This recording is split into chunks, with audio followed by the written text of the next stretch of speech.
The stars were dying, and Ambassador Zethkri knew it. He stood in the observation deck of the Coalition flagship, watching another world burn.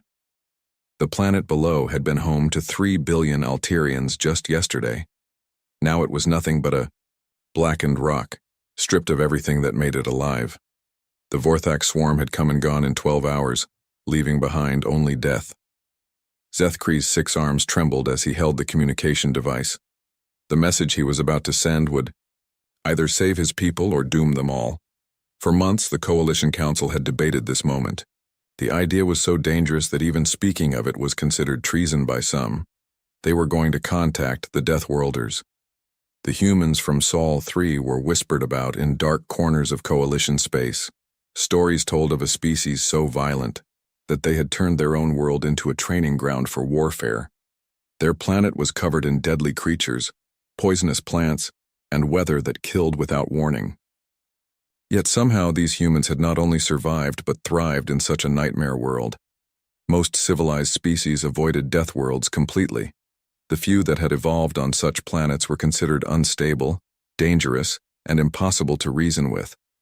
The Coalition had strict laws about contact with Deathworld species. Until now, those laws had seemed wise. Zethkri pressed the transmission button. The message was simple, direct, and desperate. It contained the Coalition's location, a basic translation matrix, and a single plea that he hoped would reach ears capable of understanding it. 3 days later, Captain Jake Morrison was drinking coffee on the bridge of his patrol ship when everything changed forever.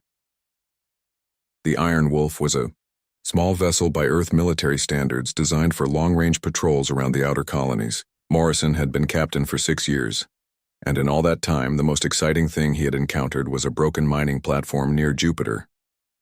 That changed when his communications officer, Lieutenant Sam Parker, suddenly sat up straight, in his chair. "Captain, we're receiving a transmission on an unknown frequency," Parker said, his voice tight with confusion. "The signal is coming from outside our solar system." Morrison set down his coffee cup.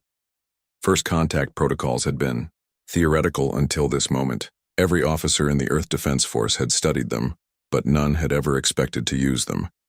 "Put it through the translation computers," Morrison ordered, "and wake up Commander Rodriguez. She needs to hear this." The message that came through, the speakers changed everything. The voice was alien, speaking in sounds that human throats could never make, but the translation was clear enough. "We are the Alterian Republic speaking for the Galactic Coalition. We are dying, our worlds burn, our children are consumed. We have tried everything our science and wisdom can offer, but it is not enough. We need warriors. We need those who understand true warfare. We need the humans of Sol 3. Will you help us?" Morrison stared at the speakers in shock. The transmission continued with coordinates, technical data, and images that made his stomach turn. Entire worlds stripped bare. Cities turned to ash. Billions of dead civilians. Commander Lisa Rodriguez arrived on the bridge within minutes, still, pulling on her uniform jacket. She was Earth's most experienced military strategist, a woman who had studied every war in human history and learned from them all. "Play it again," she said after hearing the message once. They listened 3 more times. Each time the images seemed worse. Rodriguez finally spoke, her voice quiet but certain. "They're fighting something that doesn't negotiate, doesn't retreat, and doesn't stop," she said. "Look at those battle reports. The aliens are trying to fight a war while following rules. Their enemy doesn't have rules." Morrison nodded. He had seen enough combat to recognize the signs. "What do we tell them?" "The truth," Rodriguez said. "That humans don't fight fair." Within hours, the message had reached Earth's highest military commanders.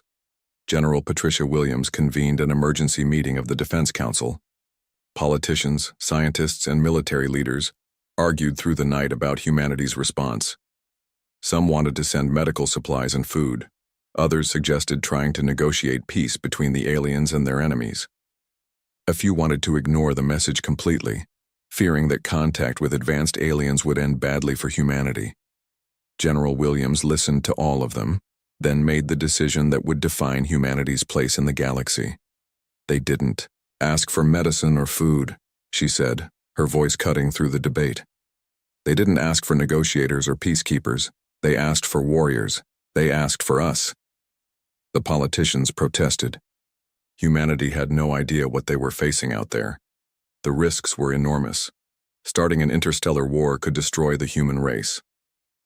Rodriguez stood up, datapad in hand.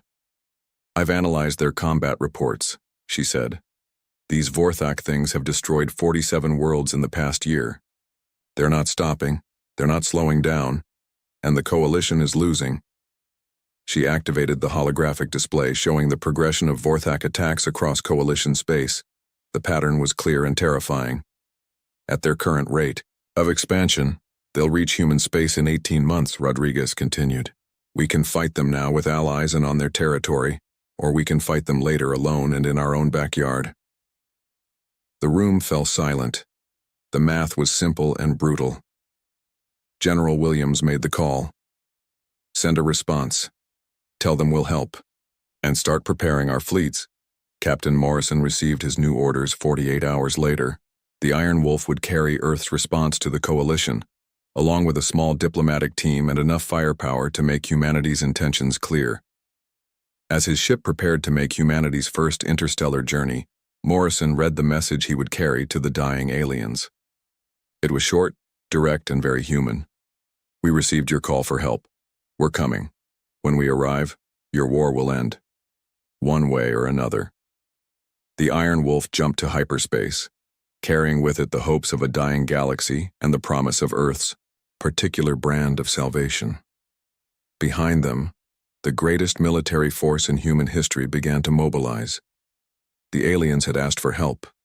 They were about to learn what that meant when you asked Deathworlders to solve your problems. Lieutenant Colonel Marcus Stone had seen war before, but nothing had prepared him for this. He stood on the bridge of the Coalition research vessel Harmony's Voice, watching through the massive viewing window as an entire world died.